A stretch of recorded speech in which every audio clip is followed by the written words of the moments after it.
Mom!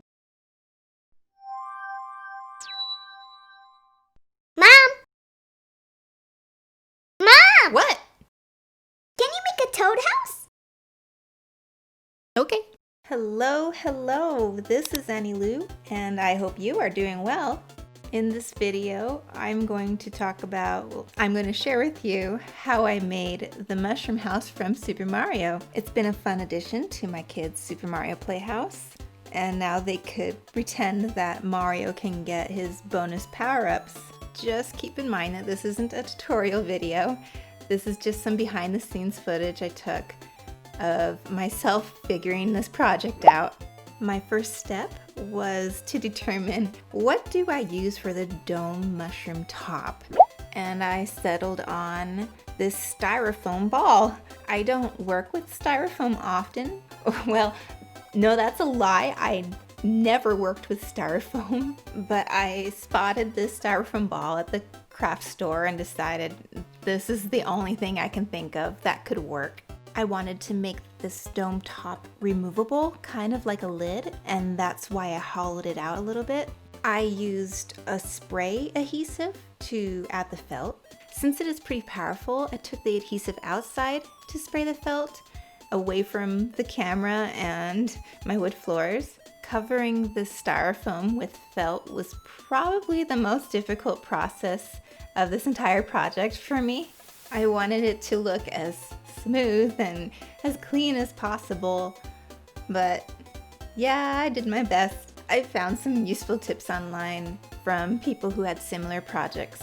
When adding the white spots, I made sure to cover the most obvious imperfections. I used tacky glue this time to add the white felt, but if I could go back and redo this part, I would probably use the spray again. The tacky glue was a bit messy, and then I accidentally misplaced one circle, and when I fixed it, the glue smeared and then it looked like this. I did my best to scrape that off after it dried, but I'm so glad my kids aren't picky. Right now in the video, you see I'm using cardboard and wire to shape the room, and I glued on this felt, and I kept checking to make sure it fits snugly in the dome top. I wanted Toad's room to look like it had a wood wall, so I got this scrapbook paper from the craft store that looked perfect and shaped it to this extra cardboard piece.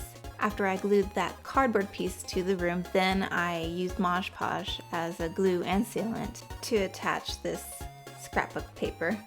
Once that dried, I moved on to the floors or the platform. I wanted the inside to look a bit bigger than the outside. I know that sounds strange, but I decided to try this little trick. That cardboard piece I just cut is meant for the outside of Toad's house, and then when you turn it around, the lower platform would be Toad's wood floors. I hope that makes sense. I don't know how else to explain this little technique I'm doing. I just sure hope it makes more sense later in the video. And now you see I just added the magical Mod Podge to glue the wood floor on, but I didn't seal it yet. I waited till later for that. I had to find a way to raise that cardboard platform, so I just used scrap pieces of cardboard and rolled them up, and that was like good enough to just hot glue on. And right there you see it raised it, and it was strong enough. I covered that entire cardboard piece with felt using my hot glue, and then I proceeded to use Mod Podge to seal that wood floor. I probably overuse Mod Podge, but I love this stuff. The door itself is a piece of cardboard, but I created the door frame out of polymer clay, which I shaped right here and baked it in the oven. The same scrapbook paper I got for Toad's wall worked perfectly for the door, and surprise, surprise, I used Mod Podge for the glue and sealant. The door frame turned out pretty good, so I proceeded to paint it. I had debated on making this a working door, adding hinges and perhaps the kids could open and close it, but that might have been more effort than needed anyway. I cut out pretty thick cardboard for the main platform. Or I guess it was 2 pieces of cardboard I put together. And then I covered that with green felt and I hot glued on the main house. So I put together these pieces of cardboard to make the steps, but later I end up using clay to make the main part of the steps because I realized that the steps should look like stone, just like these stones I made, or these brick stones, I don't know what you would call them, that I made for the side of the house out of polymer clay. I'm so glad I did that. That looks way better than my original plan, which would have been covering it with felt. After baking all those pieces, I painted them all the same color as the door frame, except for these steps. I made sure those had a more of an orange hue. I think that's what it looked like in the game. Or maybe it was more of a gold sandy color, I don't know. And there I go, covering all the clay pieces with Mod Podge. I am so dependent on this stuff. Don't judge me. I promise I'm not making it promotional for them. This stuff just seems to protect even my clay projects, because my kids do tend to play rough sometimes with them, and that's okay.